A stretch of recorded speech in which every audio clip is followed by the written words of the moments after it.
Mr. Daudi? Mr. Daudi? Yeah, I can hear you. What's going on over here? The agenda for G20 is predominantly about cooperation, it's about trade, it's about common issues, it's about common enemies, and it's also about common trajectories that take all of these nations, these 20 nations ahead. But Russia and China putting up these caveats, is it diluting the spirit of G20 in any way? Well, as far as the spirit of G20 is concerned, you rightly mentioned that we have, the G20 team, they have very positive approach. And what we see here, as we see here in NewsX, we have an X. So there is an X factor in this year's, G20 summit as well. What is that X factor?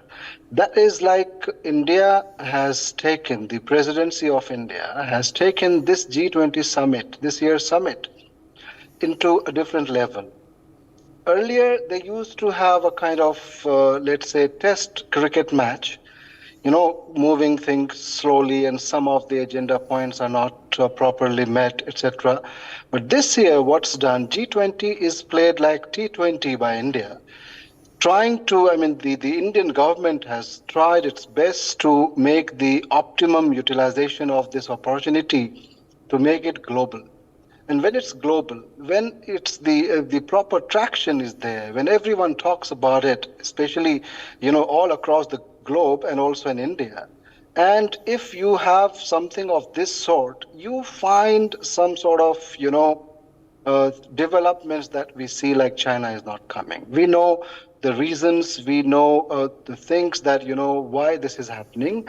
But at the end of the day, as you said, the objective is so positive, and India has planned it in a way, especially with the theme, which China has objected, which I just, I can't say much, but I laugh on this, that Vasudhaiva Kutumbakam.